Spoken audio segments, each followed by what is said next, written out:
Lesson number 6 of one of the best audio production and mixing courses. This legendary course I usually record in my Studio A. Perfect acoustics, the top end equipment. Today I decided to be in my Studio B, which is much more like creative producer environment. As you can see right now on the screen, a lot of recording equipment.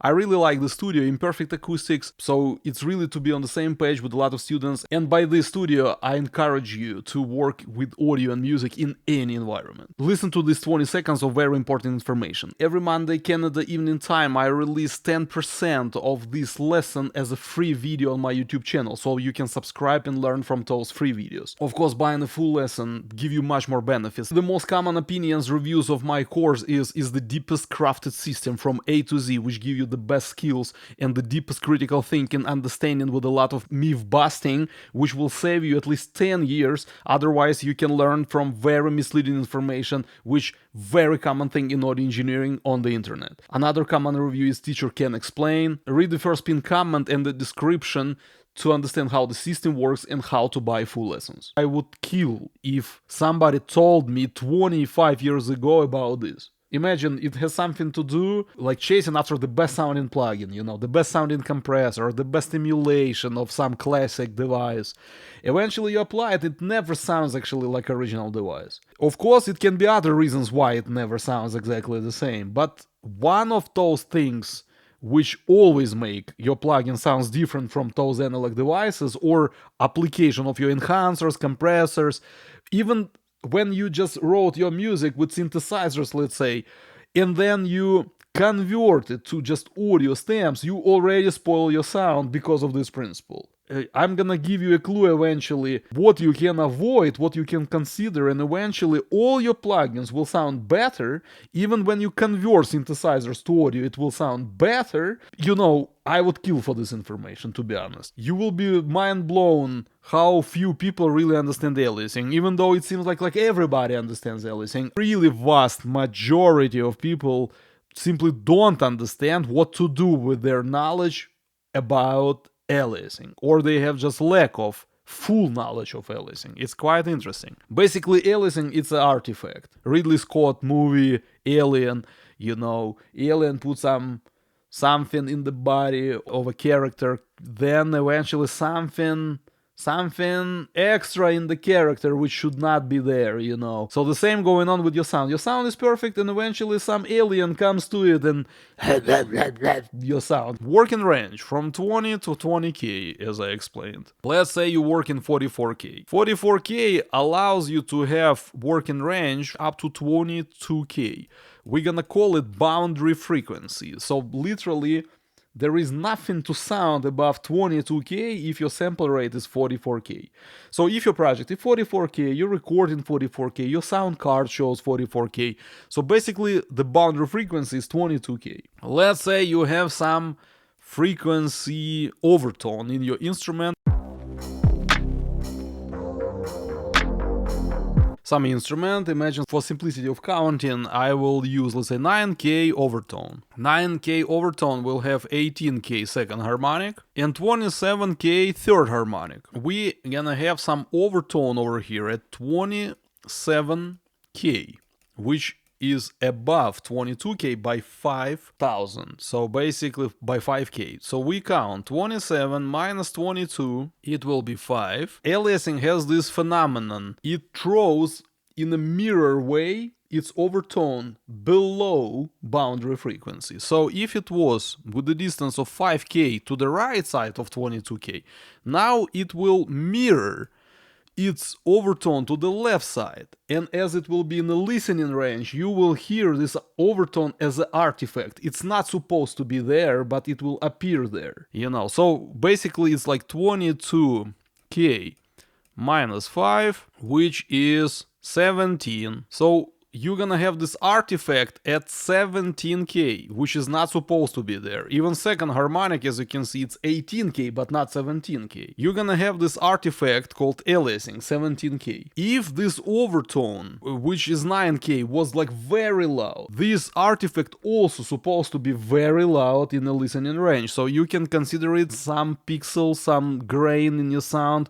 which is not supposed to be there. Analog equipment, right, and recording and everything, they don't create these artifacts. These artifacts can be created in special conditions, which I'm gonna mention in a second. Luckily, aliasing not always a big problem, because aliasing is pretty quiet problem, usually, but not always. But we're gonna put this as a phrase, we're gonna say, luckily, aliasing is quiet. So it's not as loud as fundamental tones, main harmonics of your instrument, not as loud as formants, you know. So it's, this is something what really creates this like subtle but something what you always complain about, you know, when you compare, let's say, real analog equipment and some plugin, and you say there is something, you know, so this is that something. So the question is, why 96K has much less issue with aliasing? Some people say 96 fix all aliasing. Actually, it's not.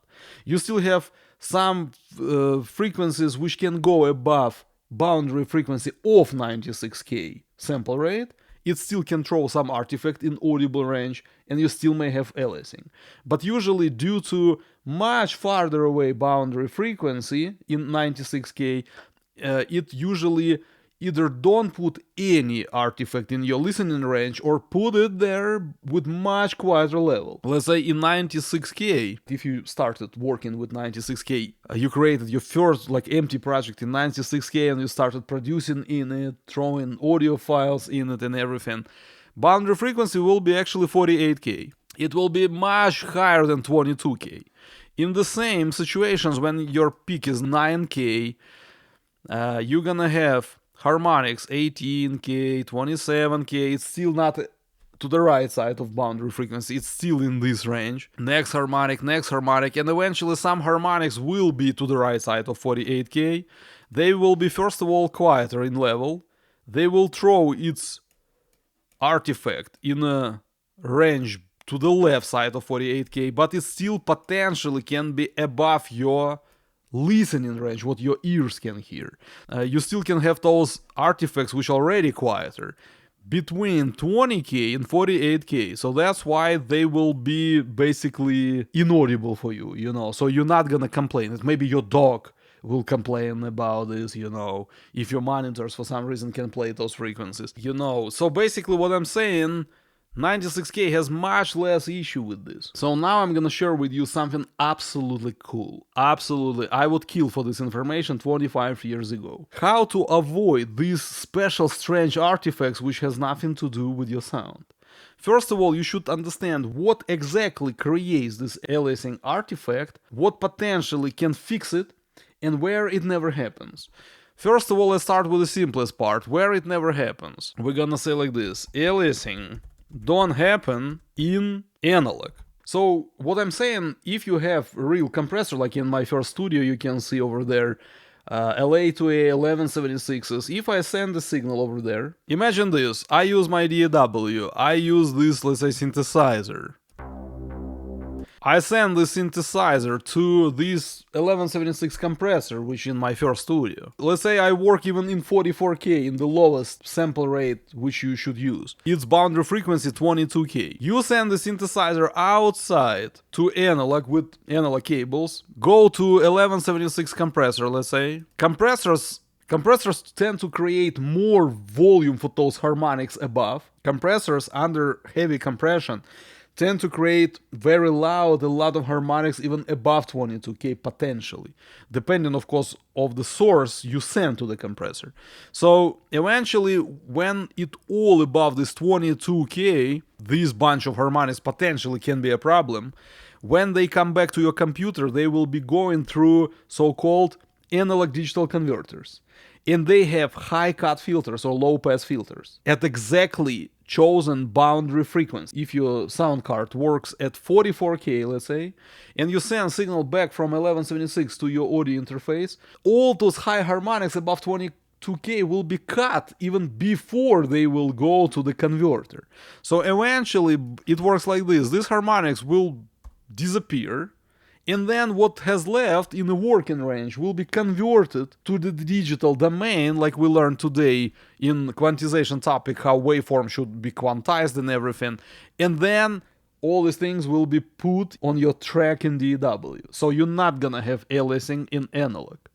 The same happens if you, let's say, record anything in analog, even without compressors. I don't mean you process your signal with something saturating like enhancer or compressor. I mean you literally take your vocal, for example, you put a microphone, you take this microphone Neumann U87, you place them to the microphone stand, you perform something in those microphones or even in this Shure microphone. Even if you potentially supposed to have some higher harmonics, your converter will low pass with a low pass filter your high frequencies. It will apply this signature filter which is invented by singer Jennifer Lopez, or low pass filter, so it will be applied to your sound, so you're not gonna have any aliasing. So recording, even with distorting guitars and all these crazy saturating preamplifiers, with your cymbals from your acoustic drums, it all will be filtered even before it will be converted and quantized to your DAW.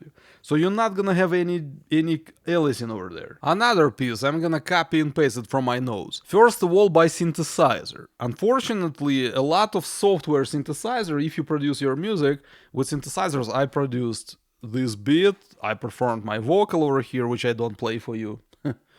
But anyway, so this synthesizer, for example, this one, let's say it's some software synthesizer which I used on my computer.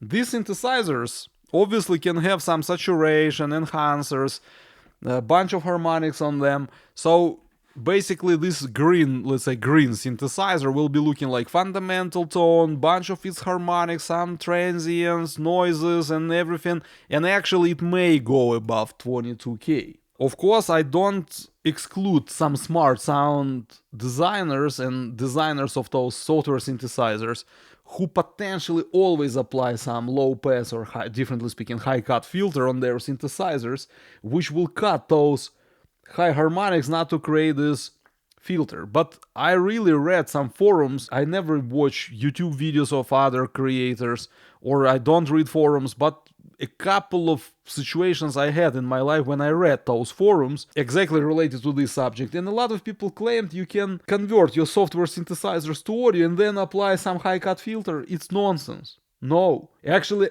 aliasing will be put in your sound once you export your virtual instrument, virtual synthesizer, to the audio wave file. Then you can cut highs or not, whatever, this artifact already in your waveform. So this is the big problem. When you convert your synthesizer to audio, you will be pretty lucky if it naturally doesn't have those high harmonics which can go above working range of your sample rate, or you're lucky to have a synthesizer which has this anti-aliasing filter built in, or you potentially can use 96K or 192K sample rate. Then you will have much lower chance to have aliasing from your synthesizer. Again, if you work in 48K, this boundary frequency will not be too improved. It will be 24K instead of 22K. You're still gonna have plenty of aliasing issues in your listening range. So that's why, let's say, when you apply enhancer, let's say you don't even have any aliasing on all your instruments. You converted them to audio with no aliasing, for example. You take, let's say, some sound, let's say this one. Then you apply, for example, some enhancer. And by enhancer, I mean it can be literally some digital enhancer which boosts some harmonics on your sound. Or it can be any emulation of enhancer, or it can be, let's say, preamplifier emulation, which emulates harmonics which are coming from some preamp. Classic preamps like I have in my studio, like Neve 1073 or this Universal Audio 610 MK2, which I have in this studio. If a plugin manufacturer who create these emulations of preamp, if they don't apply anti-aliasing filter, this high cut filter, naturally in their plugins, that's it, you're done. You're gonna create bunch of harmonics. So basically it works like this. Let's say this is from 0 to 22K. 22K your boundary frequency, like this.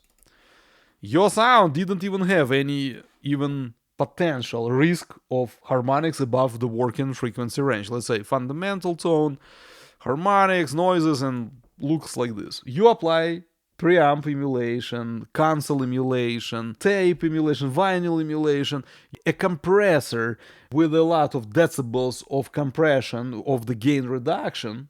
You're gonna raise up the bunch of harmonics. They will be, let's say, much more prominent like this instead. They will go above 22K and they will throw their artifacts over here, over here, over here in different random places, So you're gonna have big issue by preamp, console emulation, analog bus emulation, compressors, enhancers.